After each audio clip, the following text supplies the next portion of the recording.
Hi friends, welcome to Lakshmi Max. இன்னைக்கு என்ன பார்க்க போறோம்னா RRB, NTPC and Group D ல எக்ஸ்பெக்ட் பண்ணக்கூடிய மேக்ஸ் அண்ட் ரீசனிங் கொஸ்டின்ஸ் வந்து டிஸ்கஸ் பண்ண போறோம்.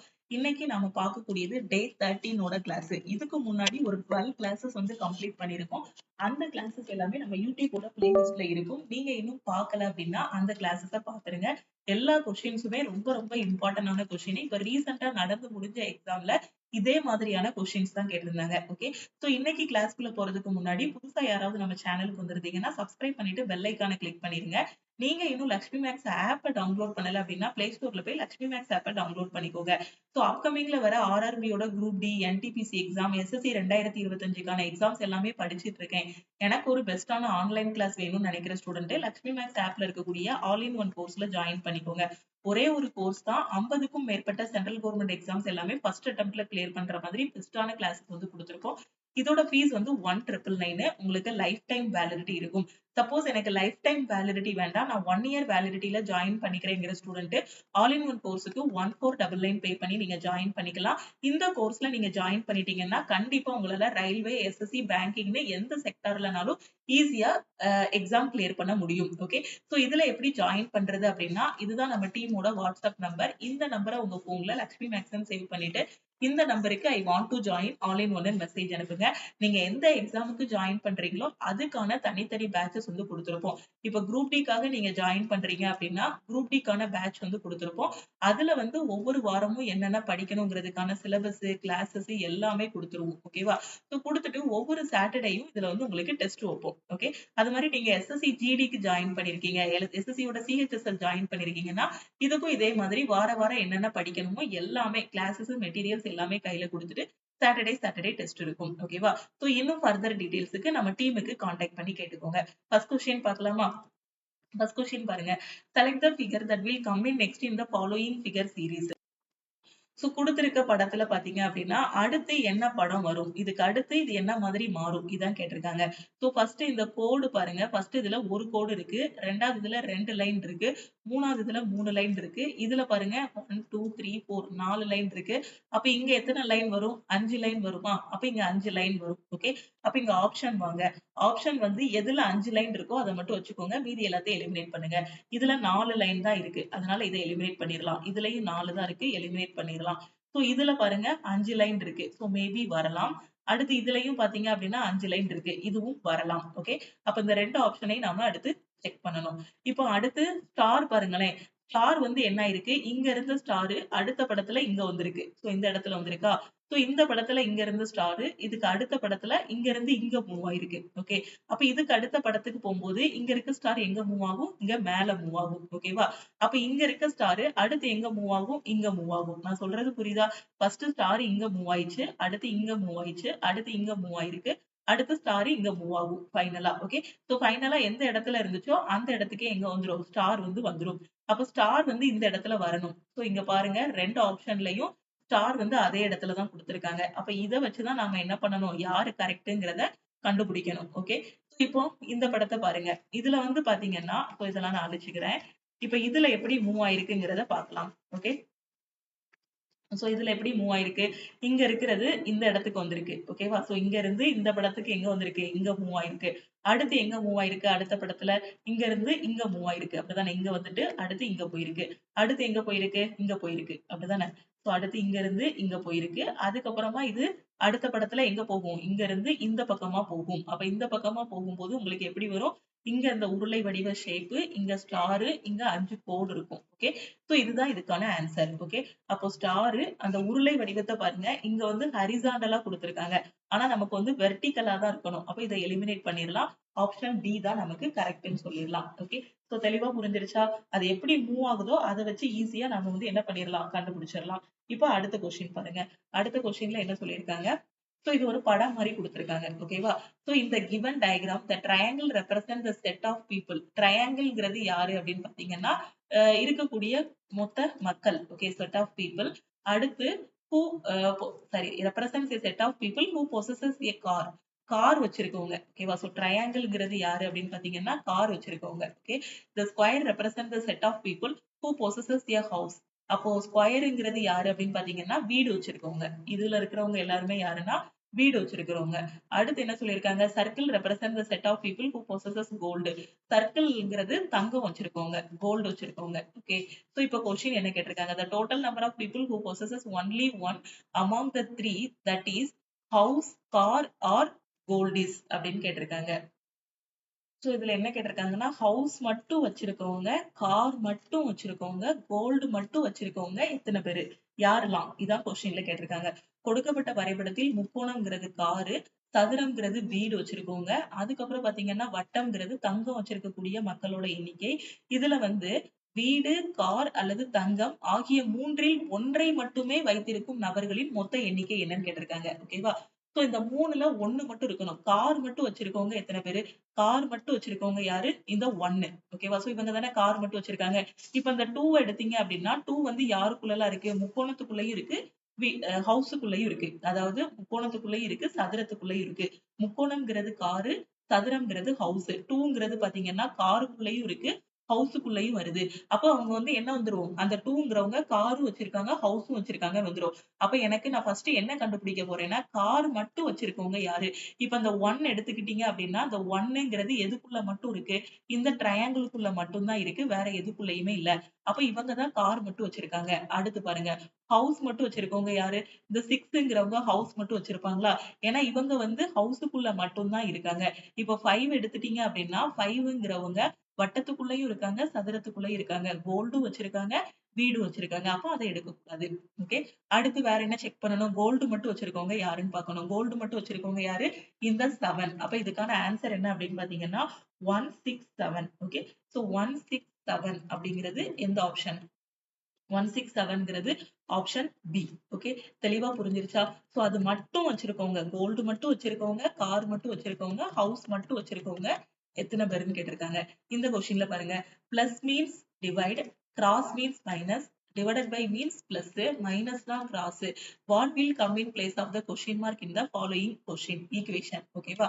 சோ இதுல பாத்தீங்கன்னா பிளஸ்ங்கிறது divided by குறிக்கும், கிராஸ்ங்கிறது மைனஸ குறிக்கும். பிளஸ்னா divided by ன்னு போடுங்க, கிராஸ்னா மைனஸ்ன்னு போடுங்க, divided by இருக்க இடத்துல பிளஸ்ன்னு போடுங்க, மைனஸ் இருக்க இடத்துல கிராஸ்ன்னு போடுங்க. ஓகே. அப்ப இதை இவங்க கொடுத்திருக்க கண்டிஷன் படி சால்வ் பண்ணா இதுக்கான ஆன்சர் என்ன வரும். Okay.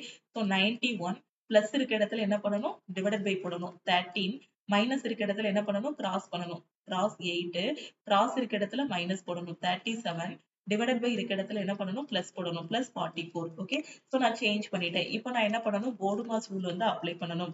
Board mass rule apply பண்ணும்போது ஃபர்ஸ்ட் யாருக்கு ப்ரிஃபரன்ஸ் கொடுக்கணும், பிராக்கெட் இருந்தா பிராக்கெட்டுக்கு, ஆஃப் இருந்தா ஆஃப்க்கு. அவங்க ரெண்டு பேருமே அங்க இல்ல.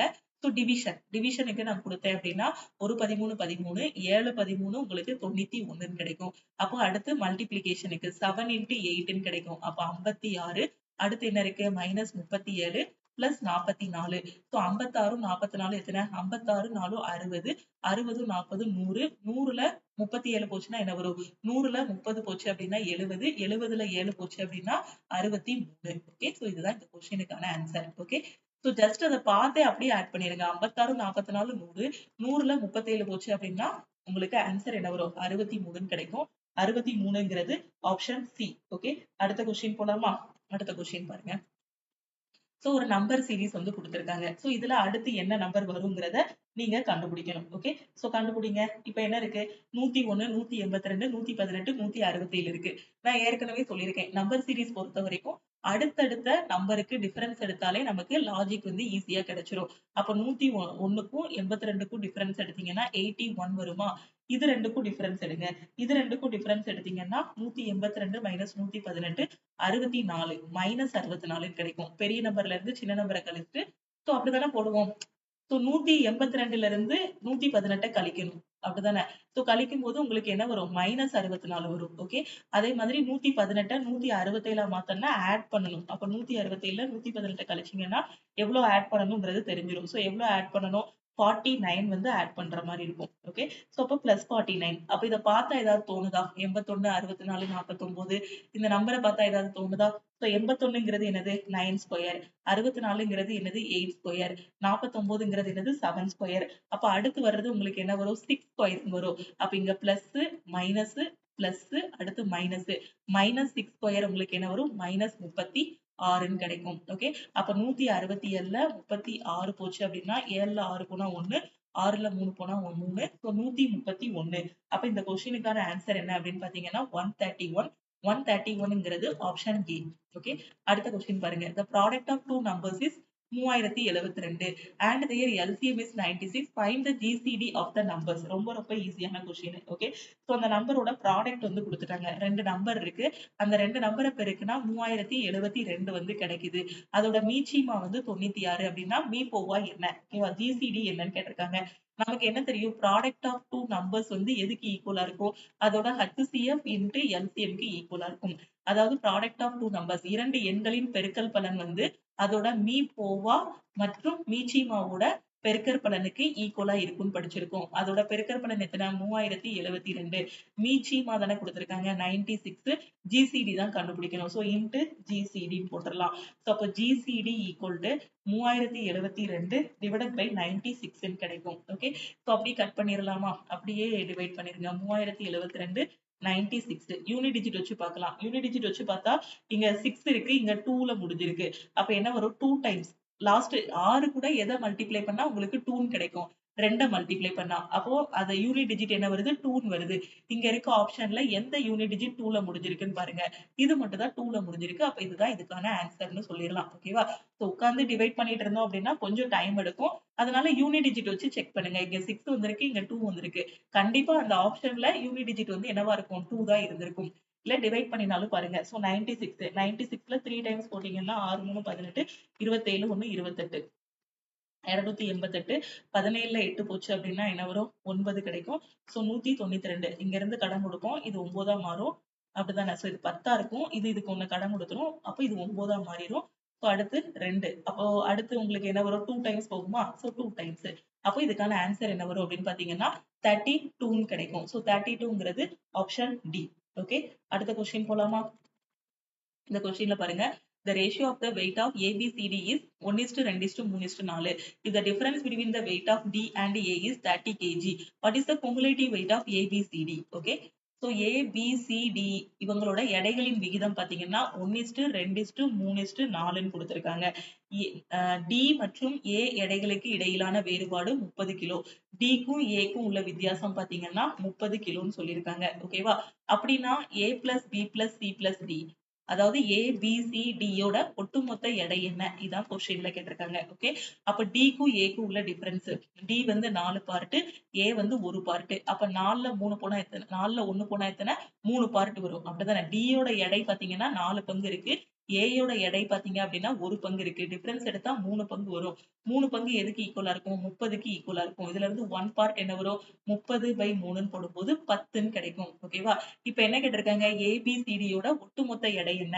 அப்ப எல்லாத்தையும் ஆட் பண்ணா 1 + 2 + 3 + 4 ஆட் பண்ணா என்ன வரும், 4 3 7, 7 2 9, 9 1 10. அப்ப 10 பங்கு கிடைக்கும். ABCD 4 பேரோட வெயிட்டையும் ஆட் பண்ணா 10 பங்கு கிடைக்கும். ஒரு பார்ட் 10னா 10 பார்ட் என்ன வரும், 10 × 10 100 கிலோ. ஓகே, அப்ப ABCD 4 பேர் எத்தனை கிலோ இருப்பாங்க, 100 கிலோ இருப்பாங்க. ஓகே, சோ இப்ப A யோட வெயிட் மட்டும் கேட்டா என்ன பண்ணணும், A யோடது 1 பங்கு, 1 பங்குங்கிறது 10ஆ, அப்ப என்ன பண்ணணும், 10ன்னு போடணும். B யோடது 2 பங்கு, 1 பார்ட் 10னா B யோடது 2 × 10 20ன்னு கிடைக்கும். C யோடது மட்டும் கேட்டா 3 × 10, சோ 30ன்னு கிடைக்கும். D யோடது மட்டும் கேட்டா 4 × 10 40ன்னு கிடைக்கும். ஓகே, சோ அந்த ரேஷியோ வச்சு என்ன பண்ணிரணும்னா சம்ம முடிச்சு விட்டுறணும். ஓகே, அடுத்த கொஸ்டின் பாருங்க. Find the curved surface area of a right circular cone if its radius is 4 cm and the slant height of the cone is 14 cm. நேர்வட்ட கூம்பின் ஆரம் பாத்தீங்க அப்படின்னா 4 cm. அதோட சாய் உயரம் பாத்தீங்க அப்படின்னா, சோ உயரம்ங்கிறது ஹைட்னு சொல்லுவோம், சாய் உயரம்ங்கிறது ஸ்லாண்ட் ஹைட்னு சொல்லுவோம். ஒரு கூம்பு வந்து எப்படி இருக்கும்னா இந்த மாதிரி ஒரு கூம்பு வந்து இருக்கும். அந்த கூம்புல இப்படி அந்த உச்சியில இருந்து ஒரு கோடு போட்டீங்கன்னா அது செங்குத்து உயரம். ஓகேவா, இங்க சாஞ்சாக்குல இருக்கு பாத்தீங்களா, இது பேரு வந்து சாய் உயரம். இந்த ஸ்லாண்டிங் லைன் இருக்கு பாத்தீங்களா, சோ இததான் நம்ம என்ன சொல்லுவோம்னா ஸ்லாண்டிங் ஹைட்னு சொல்லுவோம். இந்த சாய் உயரம் வந்து 14 சென்டிமீட்டர் கொடுத்திருக்காங்க. இந்த ஆரம் வந்து 4 சென்டிமீட்டர்னு கொடுத்திருக்காங்க. அந்த கூம்போட வலைபரப்பு என்னங்கிறத நீங்க கண்டுபிடிக்கணும். ஓகே, சோ அதனால நீங்க இந்த ஹச்சையும் எல்லையும் கன்ஃபியூஸ் பண்ணக்கூடாது. இந்த செங்குத்து உயரத்தை ஹைட்னு சொல்லுவாங்க, இந்த சாய் உயரத்தை எல் ஸ்லாண்டிங் ஹைட்னு சொல்லுவாங்க. சோ இந்த கூம்போட வளைவரப்போட ஃபார்முலா என்னது? கூம்போட கர்வ்டு சர்ஃபேஸ் ஏரியாவுக்கான ஃபார்முலா என்ன அப்படின்னு பாத்தீங்கன்னா, கர்வ்டு சர்ஃபேஸ் ஏரியாவுக்கான ஃபார்முலா வந்து பை ஆர் எல்னு சொல்லுவோம். ஓகே. சோ இந்த எல்லுங்கிறது உங்களுக்கு ஸ்லாண்டிங் ஹைட். ஓகே. சோ பையோட வேல்யூ 22/7. ரேடியஸ் வந்து என்ன சொல்லியிருக்காங்க? 4 சென்டிமீட்டர்னு சொல்லியிருக்காங்க. சோ 4 இன்ட்டு சோ அடுத்து என்ன வரணும்? அடுத்து எல் எல் வந்து உங்களுக்கு எவ்வளவு வரும்? 14 தானே கொடுத்திருக்காங்க. சோ 14 சப்ஸ்டிட்யூட் பண்ணியாச்சு. சோ 2 டைம்ஸ் போகும். 4 2 8. சோ 22 இன்டு 8 என்ன வரும்? 176 சென்டிமீட்டர் ஸ்கொயர். இதுதான் என்ன அப்படின்னு பாத்தீங்கன்னா அந்த கூம்போட வளைபரப்பு. ஓகே. அந்த கோனோட கர்வ்டு சர்ஃபேஸ் ஏரியா 176 சென்டிமீட்டர் ஸ்கொயர்ங்கிறது ஆப்ஷன் ஏ. புரியுதா? சோ இது வந்து நம்ம மென்சுரேஷன் டாபிக்ல பார்த்திருப்போம். ஒரு கூம்போட வளைபரப்புனா என்ன, அந்த கூம்போட கன அளவுனா என்ன, அதே இது உருளையோட வளைபரப்பு, உருளையோட கன அளவு, ஒரு உருளைக்கு மேல கூம்பு இருக்கு அப்படின்னா சோ அதோட மொத்த பரப்பளவு எப்படி கண்டுபிடிக்கணும், எல்லா ஷார்ட்கட்டுமே உங்களுக்கு ஆல் இன் ஒன் கோர்ஸ்ல நான் மென்சுரேஷன் டாபிக்ல சொல்லி கொடுத்திருக்கேன். பேசிக்ஸ் எதுவும் தெரியல அப்படின்னா நீங்க ஆல் இன் ஒன் கோர்ஸ்ல இருக்கக்கூடிய கிளாஸஸ் எல்லாமே பாத்துருங்க. ஓகே. அடுத்த கொஸ்டின் பாருங்க. What would be the smaller of the two angles formed by the hour and minute hand at 3:47 PM னு சொல்லியிருக்காங்க. மாலை 3:47 மணியளவில் மணிமுள் மற்றும் நிமிடமுள் ஆகியவை உருவாக்கும் இரு கோணங்களுக்கு இடையிலான மிகச்சிறிய மதிப்பு என்னவாக இருக்கும் கேட்டிருக்காங்க. ஓகே. சோ இப்போ நாம என்ன கண்டுபிடிக்கணும்? அவர் ஹேண்டுக்கும் மினிட் ஹேண்டுக்கும் இடையில இருக்கக்கூடிய கோணத்தோட மதிப்பு வந்து கண்டுபிடிக்கணும். ஓகே. சோ 3:47 இதை எப்படி பிரிக்கலாம்? நாம 3 மணி 47 நிமிடங்கள் 3 hours 47 minutes அப்படின்னு பிரிக்கலாமா? சோ 3 மணி 47 நிமிடம் அப்படின்னு நாம சொல்லலாம். நிமிடங்கள். ஓகே. சோ இப்போ நாம என்ன கண்டுபிடிக்கணும்? இது ரெண்டுக்கும் உள்ள ஆங்கிள் கண்டுபிடிக்கணும். சோ அப்ப angle between hour and minute ஹேண்டுக்கான ஃபார்முலா என்ன? Angle between hour and minute hand. ஓகேவா? சோ அவர் ஹேண்டுக்கும் மினிட் ஹேண்டுக்கும் இடையிலான கோணம் கண்டுபிடிக்கிறதுக்கான ஃபார்முலா என்ன அப்படின்னு பாத்தீங்கன்னா 1/2 into so 60 into hour minus 11 into minute. ஓகேவா? சோ இதுதான் இதுக்கான ஃபார்முலா. ஓகே. சோ இப்போ நாம என்ன பண்ண போறோம்? 1/2 இன்ட்டு 60 இன்ட்டு அவர்ஸ் வந்து எத்தனை? 3. ஓகேவா? சோ இது வந்து என்ன சொல்லுவோம்னா மோட் அப்படின்னு சொல்லுவோம். இல்லைன்னா மாட். ஓகேவா? சோ அதாவது இதுக்குள்ள இருக்கக்கூடிய வேல்யூவை இந்த இதுக்குள்ள இருந்து வெளியில எடுக்கும்போது மைனஸா இருந்தாலும் அந்த வேல்யூவை பிளஸ்ல தான் எடுக்கணும். பிளஸ்ஸா இருந்தாலும் அந்த வேல்யூ வந்து என்ன பண்ணணும்? பிளஸ்ல தான் எடுக்கணும். ஓகேவா? சோ அப்ப 60 இன்ட்டு ஹவர்ஸ் வந்து எத்தனை? 3 சோ மைனஸ் 11 இன்ட்டு மினிட்ங்கிறது 47 சோ 47 போட்டுடலாம். அடுத்து என்ன பண்ணணும்? 1/2 இன்ட்டு 60 இன்ட்டு 3 வந்து என்ன வரும்? 180 மைனஸ் 47 இன்ட்டு 11 வந்து உங்களுக்கு என்ன வரும்? 7. சோ 517 கிடைக்கும். ஓகே. சோ இப்போ என்ன பண்ணணும்னு பாருங்க. சோ 517 போட்டாச்சு. அப்ப 517 மைனஸ் 180 போடுங்க. 180 போட்டா ஆன்சர் என்ன வரும்? 7. சோ இங்க வந்து என்ன கிடைக்கும்? 7. 11ல 8 போச்சு அப்படின்னா 3. 4ல 1 போனா 3. 337 கிடைக்கும். ஓகே. சோ இப்போ உங்களுக்கு என்ன கிடைக்கும்? 337 கிடைச்சிருக்கு. சோ 1/2 இன்ட்டு மாட் மைனஸ் 337 வரும். அப்படிதானே? பெரிய நம்பர்ல இருந்து சின்ன நம்பரை கழிச்சு பெரிய நம்பர்ல என்ன அடையாளம் இருக்கோ அதை அப்படியே போடுவோம். அப்ப இதுல இருந்து வெளியில எடுக்கும்போது இது பிளஸ் 337 மாறிடுமா? அப்ப 337 டிவைடட் பை 2 கிடைக்கும். ஆன்சர் என்ன வரும் அப்படின்னு பாத்தீங்கன்னா 16 2 32 8 2 16 5 2 10. சோ 168.5 டிகிரின்னு கிடைக்கும். ஓகே. சோ 168.5 அப்படிங்கிறது ஆப்ஷன் ஏ. புரியுதா? சோ இதை மட்டும் நீங்க நோட் பண்ணிக்கோங்க. அவர் ஹேண்டுக்கும் மினிட் ஹேண்டுக்கும் இடையில இருக்கக்கூடிய கோணம் கண்டுபிடிக்கிறதுக்கான ஃபார்முலா. ஓகே. அடுத்த கொஸ்டின் பாருங்க. சோ அடுத்த கொஸ்டின்ல என்ன சொல்லிருக்காங்க? On a certain sum, the difference between the compound interest compounded annually and the simple interest at 10% per annum for 3 years is 93. The sum is ஒரு குறிப்பிட்ட தொகையில் ஆண்டுதோறும் கூட்டப்பட்டு கூட்டு வட்டிக்கும் 3 ஆண்டுகளுக்கு ஆண்டுக்கு 10% என்ற தனி வட்டிக்கும் இடையே உள்ள வித்தியாசம் 93 எனில் தொகை எவ்வளவு? இதான் கொஸ்டின்ல கேட்டிருக்காங்க. சோ என்ன சொல்லியிருக்காங்கன்னு புரியுதா? சோ 3 இயர்ஸ்க்கு தனி வட்டிக்கும் கூட்டு வட்டிக்கும் உள்ள வித்தியாசத்துக்கான ஃபார்முலா என்னது? சோ CI மைனஸ் SI 3 இயர்ஸ்க்கான ஷார்ட்கட் ஃபார்முலா வந்து நம்ம பார்த்திருப்போம். அப்படிதானே? சோ இதுக்கான ஃபார்முலா வந்து என்னன்னா P into R by 100 the whole square into 300 plus R divided by 100. இதுதானே 3 இயர்ஸ்க்கான ஃபார்முலா. CIக்கும் SIக்கும் உள்ள வித்தியாசம். இப்ப CIக்கும் SIக்கும் உள்ள டிஃபரன்ஸ் எவ்வளவு? 93. 93 equal to தொகை தான் நம்ம கண்டுபிடிக்கணும். பேங்க்ல போட்ட அமௌண்ட் தான் கண்டுபிடிக்கணும். So P into R by 100 the whole square. R ஓட வேல்யூ என்னது? 10%. அப்ப 10 by 100 the whole square into 300 plus R. 300 plus 10 என்ன வரும்? 310. divided by 100. ஓகேவா? சோ இதுதான் என்னது 3 இயர்ஸ்க்கான சிஐக்கும் எஸ்ஐக்கும் உள்ள டிஃபரன்ஸ் கண்டுபிடிக்கிறதுக்கான ஃபார்முலா. ஓகே, இதுல அப்படியே சப்ஸ்டிடியூட் பண்ணிருக்கோம். இப்போ இந்த 0 இந்த 0 உங்களுக்கு கட் ஆகிரும். இப்போ என்ன கிடைக்கும்? 93 ஈக்குவல் டு பி இன்ட்டு 1/100 இருக்குமா? சோ பி இன்ட்டு, ஏன்னா மேல பாருங்க ஸ்கொயர் இருக்கு, 1/100 இன்ட்டு 310 டிவைடட் பை 100 இருக்கும். ஓகே, சோ இப்போ உங்களுக்கு ஆன்சர் என்ன வரும்? இப்போ இந்த 0வையும் இந்த 0வையும் கட் பண்ணிடலாம். இப்போ இந்த 31 இருக்கா, 31 கட் பண்ணா 31 3 டைம்ஸ் போகுமா? இங்க வந்து 93 இருக்கு, 3 டைம்ஸ் போகும். அப்போ உங்களுக்கு பி தான் வேணும். பி மட்டும் வச்சுக்கோங்க. இந்த நம்பர் எல்லாத்தையும் அந்த பக்கம் கொண்டு போங்க. கொண்டு போனா என்ன வரும்? 3 இன்ட்டு, இங்க எத்தனை 0 இருக்கு? இங்க 2 0 இருக்கு, இங்க ஒரு 0 இருக்கு. அப்போ 3 0 வருமா? அப்போ 1000 போட்டுடலாம். அப்போ P ஈக்குவல் டு 3000 rupees. அப்போ பேங்க்ல போட்ட அசல் தொகை எவ்வளவுனா 3000. 3000ங்கிறது ஆப்ஷன் பி. ஓகே, தெளிவா புரியுதா? ஜஸ்ட் இந்த ஃபார்முலால சப்ஸ்டிடியூட் பண்ணணும். இதே இது 2 இயர்ஸ்க்கு கேட்டாங்க அப்படின்னா சிஐக்கும் எஸ்ஐக்கும் உள்ள டிஃபரன்ஸ்க்கான formula P into R by 100 தான் ஹோல் ஸ்கொயர். இதுதான் காம்பவுண்ட் இன்ட்ரெஸ்ட், சிம்பிள் இன்ட்ரெஸ்ட். 2 வருஷம் கொடுத்து டிஃபரன்ஸ் கேட்டாங்கன்னா அதுக்கான ஃபார்முலா. அதே 3 வருஷம் கொடுத்து டிஃபரன்ஸ் கேட்டாங்கன்னா அதுக்கான formula P into R by 100 the whole square into 300 plus R divided by 100. ஓகேவா? சோ அந்த 2 இயர்ஸ்க்குள்ள ஃபார்முலாவும் வரும். பிளஸ் அது போக 300 plus R divided by 100 மட்டும் எக்ஸ்ட்ரா வரும். ஓகேவா? சோ இது எல்லாமே பேசிக்ஸ் எல்லாமே உங்களுக்கு நான் ஆல்ரெடி நம்மளோட ஆல் இன் ஒன் கோர்ஸ்ல ஷார்ட்கட்ஸாவும் சொல்லி கொடுத்திருக்கேன். எந்த இடத்துல ஷார்ட்கட் ஒர்க் அவுட் ஆகாது, எந்த இடத்துல ஃபார்முலா வந்து படிக்கிற மாதிரி இருக்குன்னு சொல்லியிருப்பேன்.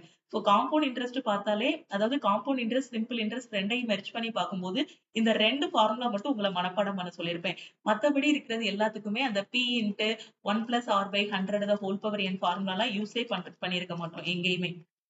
சோ அதுக்கு வந்து 2a plus b இல்லனா ரேஷியோ மெத்தட் வச்சு சொல்லி கொடுத்திருப்பேன். ஓகேவா? சோ பிகினர் இருந்தீங்கன்னா ஆல் இன் ஒன் கோர்ஸ்ல பாத்துருங்க எல்லா ஷார்ட்கட்ஸையும். ஓகே, அடுத்த கொஸ்டின் பாருங்க. சோ அடுத்த கொஸ்டின்ல என்ன சொல்லியிருக்காங்க? y4f b9g இங்க என்ன வரும்? இதை தான் நாம கண்டுபிடிக்கணும். p43o m90b ன்னு கொடுத்திருக்காங்க. சோ என்ன லாஜிக்னு ஃபர்ஸ்ட் கண்டுபிடிச்சிருவோம்.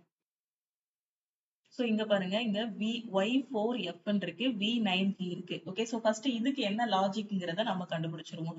நம்பருக்கு ஃபர்ஸ்ட் லாஜிக் கண்டுபிடிப்போம். 4ல இருந்து 9ஆ மாத்தணும். 4 9ஆ மாத்தனா என்ன பண்ணணும்? இன்டு 2 பிளஸ் 1 போட்டா என்னவாகிரும்? உங்களுக்கு 9ஆ மாறிடும். ஓகேவா? சோ அப்ப அதுக்கு அடுத்து உள்ள பேட்டர்ன் என்னவா இருக்கும்? அடுத்து உள்ள பேட்டர்ன் வந்து இன்டு 2 பிளஸ் 2ஆ இருக்கலாம். ஓகேவா? சோ இது வந்து இன்டு 2 பிளஸ் 1னா அடுத்து இருக்கிறது இன்டு 2 பிளஸ் 2ஆவும் இருக்கலாம், இல்ல இன்டு 2 பிளஸ் சோ 1 வந்து அடுத்து ஃபர்ஸ்ட் வந்து 1 ஸ்கொயர், அடுத்து 2 ஸ்கொயர் போட்டா 4ன்னு கூட வரலாம். எப்படினாலும் லாஜிக் இருக்கலாம். சோ ஃபர்ஸ்ட் இது இந்த மாதிரி நான் யோசிக்கிறேன். ஃபர்ஸ்ட் வந்து இன்டு 2 பிளஸ் 1 போட்டிருப்பாங்க. அடுத்து இன்டு 2 பிளஸ் 2 போட்டா இங்க என்ன வரும்? 9 இன்டு 2 என்ன வரும்? 18. 18 2 உங்களுக்கு என்ன வரும்? 20ன்னு கிடைக்கும். ஓகேவா? சோ மேபி கரெக்டா இருக்கும்னு நினைக்கிறேன். ஏன்னா 2 ஆப்ஷன்ல 20 வந்திருக்கு. ஓகே, அப்ப அடுத்து வர்றது இன்டு 3 பிளஸ் 3ன்னு வந்துரும். சாரி, இன்டு 2 பிளஸ் 3ன்னு வரும். இன்டு 2 பிளஸ் 3, அதாவது ஃபர்ஸ்ட் 2ஆல பெருக்கி 1 ஆட் பண்றோம், 2 ஆட் பண்றோம், அடுத்து 3 ஆட் பண்றோம். அடுத்து இன்டு 2 பிளஸ் 3ங்கும் போது 22 40, 40 பிளஸ் 3 43. அப்ப லாஜிக் கரெக்ட் தான். அப்போ சென்டர்ல வரக்கூடிய நம்பர் இங்க 20ன்னு தெரிஞ்சிருச்சு. அப்ப இந்த ஆப்ஷன்லயும் 20 இருக்கு, இந்த ஆப்ஷன்லயும் 20 இருக்கு. அப்ப இந்த ரெண்டு ஆப்ஷனையும் நாம என்ன பண்ணிடலாம்? எலிமினேட் பண்ணிடலாம். A ஆர் B ரெண்டுல ஏதோ ஒண்ணுதான் கரெக்ட். இப்போ பாருங்க, Y ல இருந்து B க்கு போகணும். Y எங்க இருக்கு? 25வது இடத்துல இருக்கு. B எங்க இருக்கு? 22வது இடத்துல இருக்கு. அப்போ Y ல இருந்து B க்கு போகணும்னா நான் எத்தனை மைனஸ் பண்ணணும்? -3 போடணுமா? 25 - 3 தான் 22. அப்போ -3 போட்டிருக்காங்க. அடுத்து என்ன பண்ணணும்? அடுத்தும் என்ன பண்ணிருக்கலாம்? ஒண்ணு -5 போயிருக்கலாம். -5 -7ன்னு இந்த மாதிரி ஆட் நம்பர்ஸா போயிருக்கலாம். இல்ல அப்படியே -3 -3ன்னு போயிருக்கலாம். ஓகேவா? அப்போ B ல இருந்து -3 எடுத்தா என்ன வரும்? 22 - 3 19 S. ஓகேவா? அப்போ -3 தான் போயிருக்காங்க. இங்கேயும் S, இங்கேயும் S இருக்கு. அடுத்து F. இங்க F ல இருந்து G க்கு போகணும். F ல இருந்து G க்கு போகணும்னா என்ன பண்ணணும்? F ல இருந்து G க்கு போனா +1 எடுத்தா போதும். F 6வது இடத்துல இருக்கு, G 7வது இடத்துல இருக்கு. சோ +1 போட்டிருக்காங்க. அடுத்தும் என்ன பண்ணிருக்கலாம்? +1 +1ன்னும் போயிருக்கலாம். அப்படி இல்லன்னா +1 +3 +5 அப்படியும் போயிருக்கலாம். அதாவது ஒண்ணுன்னே ஆட் பண்ணிட்டு போயிருக்கலாம். இல்லன்னா 1 3 5ன்னு போயிருக்கலாம். எப்படினாலும் லாஜிக் இருக்கலாம். சோ இப்போ +1ன்னு போட்டா F க்கு அடுத்து என்ன வரணும்? சாரி, இங்க வந்து G போட்டோமா? G க்கு அடுத்து என்னது? Hன்னு வந்திருக்கணும். ரெண்டு ஆப்ஷன்லயுமே Hன்னு வரல. அப்ப +1 +1ன்னு போகல. ஃபர்ஸ்ட் இருக்கிறதுக்கு +1 போயிருக்காங்க. அடுத்து +3 போயிருக்கலாம். ஆட் நம்பரா போயிருக்கலாம். 1 3 5ன்னு போயிருக்கலாம். அப்ப +3 போட்டா G ல இருந்து +3 பாருங்க. 7 + 3 என்னது? 10. 10ல என்ன இருக்கு? J இருக்கு. அப்ப அந்த ஆப்ஷன் இருக்கு பாருங்க. So J. அப்ப இன்னும் கன்ஃபார்ம் பண்றதுக்கு அடுத்து என்ன பண்ணிருக்கலாம், +5 போயிருக்கலாம். ஜேல இருந்து +5 போங்க. 10 + 5 15. சோ ஓ வந்துருச்சா? அப்ப நாம யோசிச்ச லாஜிக் கரெக்ட். S20J தான் இதுக்கான கரெக்ட் ஆன்சர். ஃபர்ஸ்ட் ஆப்ஷனை எலிமினேட் பண்ணிடலாம். ஓகே, கிளியரா புரிஞ்சிருச்சா? அடுத்த கொஸ்டின் பாருங்க. At a time of marriage, the average age of couple was 23. After 5 years, they had a son of 1 year. Find the age of, find the average age of the family when the son was born ன்னு கேட்டிருக்காங்க. Okay, திருமணத்தின் போது தம்பதியரின் சராசரி வயது 23. அப்போ திருமணம் நடக்குன்னா ஹஸ்பண்டுக்கும் ஒய்ஃபுக்கும் இல்ல அம்மாவுக்கும் அப்பாவுக்கும் இடையில மேரேஜ் நடக்குது. ஓகே, அப்போ அப்போ அவங்க 2 பேருக்கும் சராசரி பாத்தீங்கன்னா 23 இருந்திருக்கு. அப்போ அந்த டைம்ல அவங்களோட கூட்டுத்தொகை என்னவா இருந்திருக்கும், 46 இருந்திருக்கும். ஓகேவா? 5 ஆண்டுகளுக்கு பிறகு அவர்களுக்கு ஒரு வயதில் ஒரு மகன் பிறந்தான். மேரேஜ் ஆகி 5 வருஷத்துக்கு அப்புறமா என்ன ஆகுது, ஒரு பையன் பிறகுறான். ஓகேவா? சோ மகன் பிறந்த போது குடும்பத்தின் சராசரி வயதை கண்டுபிடிக்கவும். ஓகேவா? சோ 5 வருஷத்துக்கு பிறகு ஒரு வயசுல யார் இருக்கா, ஒரு பையன் இருக்கான். ஓகேவா? அப்ப 5 வருஷத்துக்கு அப்புறம், அப்போ மேரேஜ் ஆகி 5 வருஷத்துக்கு அப்புறம், இது மேரேஜ் ஆன புதுசுல 2 பேரோட வயதோட கூட்டுத்தொகை 46. அப்போ மேரேஜ் ஆகி 5 வருஷத்துக்கு அப்புறம் என்ன ஆகும், அப்பாவுக்கு 5 வயசு கூடும், அம்மாவுக்கும் 5 வயசு கூடும். அப்ப டோட்டல்ல எவ்வளவு கூடும், 10 கூடுமா? இப்போ பிகினர் என்ன பண்ணுவாங்கன்னா 5 வருஷத்துக்கு அப்புறம் தானே, அப்ப கல்யாணம் ஆகும்போது 40ன்னா 5 வருஷத்துக்கு அப்புறம் 46 + 5 51 போட்டுருவாங்க. சோ அந்த தப்ப பண்ணக்கூடாது. என்னன்னா மேரேஜ் ஆகும்போது 2 பேரோட கூட்டுத்தொகை 46. 5 வருஷத்துக்கு அப்புறம் பாத்தீங்கன்னா அப்பாவுக்கும் 5 வயசு கூடியிருக்கும், அம்மாவுக்கும் 5 வயசு கூடியிருக்கும்.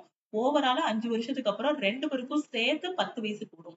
அப்போ பார்க்கும்போது பாத்தீங்கன்னா 46 + 10 உங்களுக்கு என்ன வரும், 56. அந்த 5 வருஷத்துக்கு அப்புறம் பாத்தீங்கன்னா ஃபாதர் மதர் 2 பேரோட வயதோட கூட்டுத்தொகை என்னவா இருக்கும், 56ன்னு இருக்கும். ஓகேவா? இப்ப என்ன கேட்டிருக்காங்கன்னா மகன் பிறந்த போது குடும்பத்தின் சராசரி வயதை கண்டறியவும் அப்படின்னு கேட்டிருக்காங்க. மகன் பிறந்த போது 5 வருஷத்துக்கு அப்புறம் தான் பையனுக்கு 1 வயசு ஆகுது. மகன் பிறந்தப்போ அவனுக்கு வயசு என்ன இருக்கும், 0. பிறந்த குழந்தையோட வயசு எத்தனை, 0. அதாவது 5 ஆண்டுகளுக்கு பிறகு அவர்களுக்கு 1 வயதில் ஒரு மகன் பிறந்தான். அதாவது பையன் பிறக்கும் போதே அவனுக்கு 1 வயசு இருக்காது. இது உங்களை கன்ஃபியூஸ் பண்றதுக்காக கொடுத்த லைன். நல்லா பாருங்க. After 5 years they had a son of 1 year. Okay, 5 வருஷத்துக்கு அப்புறம் அவங்க கிட்ட 1 வயசு பையன் கையில இருக்கான். 5 வருஷத்துக்கு அப்புறம் அவங்க கையில ஒரு வயசு பையன் இருக்கான். இப்போ மகன் பிறந்தப்போ குடும்பத்தோட சராசரி கேட்டிருக்காங்க. 5 வருஷத்துக்கு அப்புறம் பாத்தீங்கன்னா அந்த குடும்பத்துல 3 பேர் இருப்பாங்க. ஃபாதர், மதர், சன்னு. சன்னோட வயசு பாத்தீங்கன்னா 1 இயர் இருந்திருக்கும். ஓகேவா? இப்போ மகன் பிறந்தப்போ அவனுக்கு என்னவா இருக்கும், 0 வயசா இருக்கும். அப்ப அந்த 5 வருஷத்துக்கு முன்னாடி இல்லாம 4 வருஷத்துல பாத்தீங்க அப்படின்னா உங்களுக்கு என்ன தெரியும், மகன் பிறந்தப்போ அந்த குடும்பத்தோட சராசரி வயது கிடைக்குமா? இப்ப பையனுக்கு 1 வயசு. 1 வயசா இருக்கும்போது அந்த குடும்பத்தோட கூட்டுத்தொகை பாத்தீங்கன்னா ஃபாதர், மதர், சன்னு 3 பேரோட கூட்டுத்தொகை 57 இருக்கும். இது எப்போ, அந்த பையனுக்கு 1 வயசு இருக்கும்போது. அந்த பையனுக்கு 0 வயசு இருக்கும்போது அந்த குடும்பத்தோட கூட்டுத்தொகை என்னவா இருக்கும், பையன் வயசுல இருந்து ஒரு 1 கழிக்கணும், அம்மா வயசுல இருந்து 1 கழிக்கணும், அப்பா வயசுல இருந்து 1 கழிக்கணும். அப்போ டோட்டல்ல இருந்து 3 கழிக்கணுமா, கழிச்சா என்ன வரும், 54ன்னு கிடைக்கும். ஓகே, உங்களுக்கு புரியணுங்கிறதுக்காக தான் நான் ஒவ்வொரு விதமா சொல்லிட்டு இருக்கேன். இப்ப என்ன சொல்லியிருக்காங்கன்னா கல்யாணமான புதுசுல ஃபாதருக்கும் மதருக்கும், ஓகேவா, சோ ஹஸ்பண்ட் அண்ட் ஒய்ஃப் 2 பேரோட வயதோட கூட்டுத்தொகை 46. 5 வருஷத்துக்கு அப்புறம் அவங்க கையில 1 வயசு பையன் இருக்கான். அந்த பையன் பிறந்தப்போ அந்த குடும்பத்தோட சராசரி என்னன்னு கேட்டிருக்காங்க. 5 வருஷத்துக்கு அப்புறம் அவங்க கையில 1 வயசு பையன் இருக்கான் அப்படின்னா 4 வருஷம் முடிவுல பாத்தீங்கன்னா அந்த குழந்தை அப்பதான் பிறந்திருக்கும். அப்படிதான், அந்த பையன் அன்னைக்குதான் பிறந்திருப்பான். 5 வருஷம் முடிவுல 1 வயசுல பையன் இருக்கான்னா 4 வருஷம் முடிவுல என்ன இருந்திருப்பான், அந்த பையன் அப்பதான் பிறந்திருப்பான். அப்ப அவனுக்கு 0 வயசா இருந்திருக்கும். இப்ப அந்த பையன் பிறந்தப்போ குடும்பத்தோட சராசரி வயது கேட்டிருக்காங்க. அப்போ 4 வருஷம் முடிவுலங்கும் போது ஃபாதர், மதர் 2 பேருக்கும் பாத்தீங்கன்னா இவருக்கு 4 வயசு கூடும், இந்த அம்மாவுக்கு 4 வயசு கூடும். அப்ப டோட்டல்ல 8 வயசு கூடும். அப்ப என்ன வரும், 54ன்னு கிடைக்குமா? 4 வருஷம் முடிவுன்னு சொல்லாம இப்படி குடுத்திருக்காங்க லைன. இத டைரக்டா 4 வருஷம் முடிவுல குடும்பத்தோட சராசரி என்னன்னா டக்குன்னு கண்டுபிடிச்சிருவீங்க. 5 வருஷத்துக்கு அப்புறம் 1 வயசுல ஒரு பையன் இருக்கான், இப்போ சராசரி கண்டுபிடிங்கங்கும்போது கன்ஃபியூஸ் ஆகுவீங்க அப்படிங்கிறதுக்காக தான் இப்படி குடுத்திருக்காங்க. ஓகே, அப்ப 54. ஏன்னா அந்த பையனுக்கு 0 வயசு இருந்திருக்கும் 4 வருஷம் முடிவுல. ஓகேவா? சோ அப்ப 54 டிவைடட் பை எதால டிவைட் பண்ணணும், 3ஆல எதால டிவைட் பண்ணணும், இப்போ நம்ம எதால டிவைட் பண்ணணும், 3ஆல டிவைட் பண்ணணும். ஏன்னா அந்த 4 வருஷத்துல ஃபாதர் இருப்பாரு, மதர் இருப்பாரு, சன் இருப்பாங்க. ஓகேவா? அப்போ ஃபாதர், மதர் 2 பேரோட கூட்டுத்தொகை 54. சன் அப்பந்தான் பிறந்திருக்கான்னா அவனுக்கு வயசு கிடையாது. சோ 0 வயசு. அப்ப 54 பிளஸ் 0 என்ன வரும்? 54. சோ 3 பேர் இருக்கிறதுனால ஆவரேஜுக்கு டிவைடட் பை 3 போடணும். சோ கேன்சல் பண்ணா உங்களுக்கு என்ன ஆன்சர் வரும்? 18 வரும். இந்த இடத்துல எங்கெல்லாம் ட்விஸ்ட் இருக்குன்னு பாருங்க. ரொம்ப சிம்பிளான கொஸ்டின் தான். பட் நாம கேர்லெஸ் மிஸ்டேக் நிறைய விடுவோம். 54 3 பேரோட கூட்டுத்தொகை 54ன்னு போட மாட்டோம். பையன் வயசு 0 தானே. அப்ப அவனை கவுண்டா எடுக்க கூடாது. அப்ப ஃபாதர் மதர் 2 பேரும் சேர்த்து அப்ப டிவைடட் பை 2 போடும்போது 27 போட்டுருவோம். நம்ம ஆவரேஜ்ல என்ன படிச்சிருக்கோம்? இருக்கக்கூடிய எல்லாரோட வயதோட கூட்டுத்தொகை divided by number of people. இங்க நம்பர் ஆஃப் பீப்புள் யாரு? 3 பேரு. ஃபாதர் மதர் சன்னு. சன்னோட வயசு எத்தனை? 0. ஆனால் அவன ஒரு கவுண்டா நாம என்ன பண்ணிக்கணும்? கவுண்ட் பண்ணிக்கணும். அப்ப 3 பேரோட ஆவரேஜ் வந்து இங்க என்ன வரும் அப்படின்னு பாத்தீங்கன்னா 18 கிடைக்கும். ஓகே, சோ 18ங்கிறது ஆப்ஷன் ஏ. ஓகே, சப்போஸ் இந்த கொஸ்டின்ல அந்த 5 வருஷம் முடிவுல இவங்களோட ஆவரேஜ் என்ன இருக்கும்னு கேட்டிருந்தாங்கன்னா என்ன பண்ணணும்? ஃபாதர் மதரோட கூட்டுத்தொகை வந்து 56. அப்ப 5 வருஷம் முடிவுலங்கும் போது பையனுக்கு 1 வயசு இருக்கும். அப்ப 56 பிளஸ் 1 வந்து உங்களுக்கு என்ன வரும்? 57 வரும். சோ அப்போ வந்து 57 டிவைடட் பை 3 போடுவீங்க. ஆன்சர் வந்து என்ன வரும்? 19 இயர்ஸ்ன்னு வரும். ஓகே, சோ தெளிவா புரியுதா? சோ எப்படி கொஸ்டின் கேட்டிருக்காங்களோ அதுக்கு தகுந்த மாதிரி நீங்க சால்வ் பண்ணணும். இப்போ வந்து 4 வருஷம் முடிவுல கேட்டிருக்காங்க. மகன் பிறந்தப்போ ஆவரேஜ் என்னன்னு கேட்டிருக்காங்க. ஓகே, அதனால நாம டிவைடட் பை 3 போட்டிருக்கோம். அதே அந்த பையனுக்கு வந்து 1 வயசு இருக்கும்போது அப்படின்னு பாத்தீங்கன்னா நாம என்ன பண்ணணும்? 57 டிவைடட் பை 3 போடுவோம். ஓகே, அடுத்த கொஸ்டின் பாருங்க. சீக்கன் ஸ்கொயர் 37 மைனஸ் டான் ஸ்கொயர் 37 ஓட மதிப்பு என்ன? இதான் கேட்டிருக்காங்க. ட்ரிக்னாமெட்ரில ஒரு ஃபார்முலா பார்த்திருப்போம். சீக்கன் square theta minus tan square theta equal to 1. இந்த ஃபார்முலா பார்த்திருப்போம். அப்படிதானே? சீக்கன் square theta minus tan square theta equal to 1. இங்க என்ன இருக்கு? சீக்கன் ஸ்கொயர் 37 டான் ஸ்கொயர் 37. இதுக்கு பதிலா நம்ம தீட்டான்னு கூட போட்டுக்கலாம். அப்படி பார்க்கும்போது இதோட வேல்யூ என்ன வரும்? நீங்க என்னதான் டிரைவ் பண்ணி ஃபைனலா கொண்டு வந்தாலும் இந்த ஃபார்முலா நான் உங்களை ட்ரிக்னாமெட்ரி கிளாஸ்ல வந்து படிக்க வச்சிருப்பேன். Secant square theta minus tan square theta equal to 1ன்னு. இல்லனா secant square theta equal to இதுல இருந்து 1 பிளஸ் டான் ஸ்கொயர் தீட்டான்னு கொண்டு வருவோம். இல்லனா Don square theta equal to சீக்கன் ஸ்கொயர் தீட்டா மைனஸ் 1. இந்த மாதிரி எப்படி டிரைவ் பண்ணி கொண்டு வரணுங்கிறதெல்லாம் சொல்லியிருக்கேன். ஸோ சிம்பிளா நீங்க ஞாபகம் வச்சுக்கிட வேண்டியது சீக்கன் square theta minus tan square theta equal to 1. அப்ப இதோட வேல்யூ 1ன்னு சொல்லிடலாம். பேப்பர் பண்ணி எடுக்காம ஈஸியா ஆன்சர் பண்ணிடலாம். ஓகே, அடுத்த கொஸ்டின் பாருங்க. So refer to the given letter, number, symbol series and answer the question that follow. Okay, if all the symbols are dropped from the series, which of the following will be fifth from the right? கொடுக்கப்பட்ட எழுத்து, எண், குறியீட்டு தொடர் ஆகியவற்றை பார்த்து பின்வரும் கேள்விக்கு பதிலளிக்கவும். தொடரில் இருந்து அனைத்து குறியீடுகளும் நீக்கப்பட்டால் பின்வருவனவற்றில் வலதுபுறத்தில் இருந்து 5வது இடத்தில் இருப்பது எது அப்படின்னு கேட்டிருக்காங்க. ஓகே, சோ எல்லா சிம்பலையுமே என்ன பண்ணிடுறீங்கன்னா டிராப் பண்ணிடுறீங்க. எல்லா சிம்பலையும் எடுத்து விட்டுருதீங்க. வலது பக்கத்துல இருந்து 5வது இடத்துல யார் வருவாங்க? 1 2 3 4. சோ சிம்பலை டிராப் பண்ணியாச்சு. 5 5வது இடத்துல யார் இருப்பாங்க? எல்லுங்கிறது ஆப்ஷன் பி. ஓகே, புரிஞ்சிருச்சா? சிம்பிள்ஸ கவுண்ட் பண்ணக்கூடாது. சிம்பிள்ஸ் எல்லாம் எடுத்து விட்டுறணும். எடுத்து விட்டுட்டு வலது பக்கத்துல இருந்து 5வது இடம். சோ 1 2 3 4 5. 5வது இடத்துல யார் இருக்கா? எல். ஓகே, சோ இது போக இன்னும் நிறைய கொஸ்டின்ஸ் இருக்கு. இந்த கொஸ்டின்ஸ் எல்லாத்தையும் நம்ம அடுத்தடுத்த கிளாஸ்ல டிஸ்கஸ் பண்ணலாம்.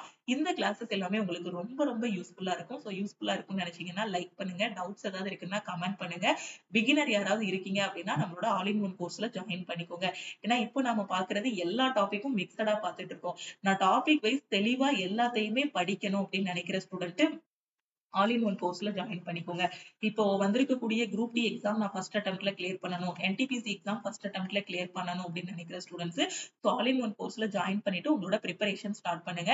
ஏன்னா இதுல எவ்ரி வீக் என்னென்ன படிக்கணும் அப்படிங்கிறதுக்கான டைம் டேபிளா இருக்கட்டும், கிளாஸஸ், மெட்டீரியல்ஸ் எல்லாமே ப்ரொவைட் பண்ணிட்டு ஒவ்வொரு சாட்டர்டேயும் உங்களுக்கு டெஸ்ட் வைப்போம். அதே மாதிரி பாத்தீங்கன்னா உங்களோட டவுட் கிளாரிஃபை பண்றதுக்கு ஒரு வாட்ஸ்அப் குரூப் இதுலயே ப்ரொவைட் பண்ணிருப்போம். ஓகே, சோ ஒரே ஒரு கோர்ஸ் தான் ஆல் இன் ஒன் கோர்ஸ்ங்கிறது. ஒரு கோர்ஸ் பட் 50க்கும் மேற்பட்ட central government exams, state government exams எல்லாமே ஃபர்ஸ்ட் அட்டெம்ப்ட்ல கிளியர் பண்ற மாதிரி இதுல பெஸ்டான கிளாஸஸ் வந்து கொடுத்திருக்கோம். சோ எப்படி ஜாயின் பண்றது அப்படின்னா நம்ம டீமுக்கு நீங்க வந்து கான்டாக்ட் பண்ணணும்.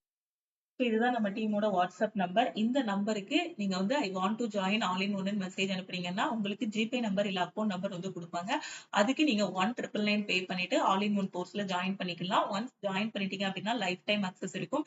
அது போக ஒரு முக்கியமான அனௌன்ஸ்மெண்ட், ஆர்பிஎஃப் கான்ஸ்டபிளோட டெஸ்ட் பேட்ச் ஜாயின் பண்ணக்கூடிய ஸ்டூடெண்ட் 399 பே பண்ணி ஜாயின் பண்ணிக்கலாம். ஓகேவா? ஸோ ஆர்பிஎஃப் கான்ஸ்டபிளோட டெஸ்ட் பேட்ச்க்கு மட்டும் நான் இன்னைக்கு ஆஃபர் அனௌன்ஸ் பண்ணியிருக்கோம். சப்போஸ் ஆர்பிஎஃப் கான்ஸ்டபிளுக்கு ப்ரிப்பேர் பண்ணிட்டு இருக்கேன், நான் டெஸ்ட் போட்டு பார்க்கணுங்கிற ஸ்டூடெண்ட் ஆர்பிஎஃப் கான்ஸ்டபிளோட டெஸ்ட் பேட்ச்ல ஜாயின் பண்ணிக்கோங்க. மார்ச் 2ல வந்து ஆர்பிஎஃப் கான்ஸ்டபிள் எக்ஸாம் வந்து நடக்க அதாவது ஸ்டார்ட் பண்ண போறாங்க. ஸோ அதுக்குள்ளே நான் வந்து டெஸ்ட் எல்லாமே பிராக்டிஸ் பண்ணணும்னு நினைக்கிற ஸ்டூடெண்ட் ஆர்பிஎஃப் கான்ஸ்டபிளோட டெஸ்ட் பேட்ச்ல ஜாயின் பண்ணிக்கோங்க. என்டிபிசி எக்ஸாம் வந்து ஏப்ரல்ல இருக்கும். ஓகேவா? என்டிபிசிக்கு எனக்கு டெஸ்ட் பேட்ச் மட்டும் வேணுங்கிற ஸ்டூடெண்ட் டெஸ்ட் பேட்ச்ல ஜாயின் பண்ணிக்கலாம். என்டிபிசி டெஸ்ட் பேட்சோட ஃபீஸ் பாத்தீங்கன்னா 499. டெஸ்டும் சரி கிளாஸஸும் சரி எல்லாமே உங்களுக்கு தமிழ் அண்ட் இங்கிலீஷ்ல கொடுத்துருக்கோம். ஓகே, ஸோ நீங்க ஆல் இன் ஒன்ல ஜாயின் பண்ணிட்டீங்கன்னா உங்களுக்கு எல்லா சப்ஜெக்ட்டுமே கவர் ஆகிரும். ஸோ ஆல் இன் ஒன்ல பாத்தீங்கன்னா இப்போ ஃபார் எக்ஸாம்பிள் குரூப் டிக்காக ஜாயின் பண்றீங்க அப்படின்னா அதுக்கான தனி பேட்ச் வந்து உங்களுக்கு இதுல கொடுத்துருவோம். இல்ல என்டிபிசிக்கு ஜாயின் பண்றீங்கன்னா அதுக்கான பேட்சஸும் இதுல கொடுத்துருவோம். கிளாஸஸ், மெட்டீரியல்ஸ், டெஸ்ட் எல்லாமே ப்ரொவைட் பண்ணிடுவோம். எஸ்எஸ்சியோட சிஜிஎல் ஜாயின் பண்றீங்கன்னா அதுக்கான கிளாஸ், ஜிடி ஜாயின் பண்றீங்கன்னா அதுக்கான பேட்ச், அதுக்கான டெஸ்ட் சீரிஸ், பிளான் எல்லாமே ப்ரொவைட் பண்ணிடுவோம். ஓகேவா? So every week Saturday test இருக்கும். இதை மட்டும் ஃபாலோ பண்ணாலே கண்டிப்பா உங்களால ஃபர்ஸ்ட் அட்டெம்ப்ட்ல கிளியர் பண்ண முடியும். வேற எதுவும் டவுட் இருக்கு அப்படின்னா மறக்காம இந்த நம்பருக்கு வாட்ஸ்அப் பண்ணி கேட்டுக்கோங்க. கிளாஸ் ஜாயின் பண்ணக்கூடிய ஸ்டூடெண்ட் இந்த நம்பருக்கு நீங்க மெசேஜ் பண்ணுங்க. ஓகே, அது மாதிரி நம்ம டெலிகிராம் குரூப், டெலிகிராம் சேனல்ல ஜாயின் பண்ணலன்னா டெலிகிராம் குரூப் அண்ட் சேனல்ல ஜாயின் பண்ணிக்கோங்க. இன்ஸ்டாகிராம்லயும் லக்ஷ்மி மேக்ஸை ஃபாலோ பண்ணிக்கோங்க. தேங்க்யூ.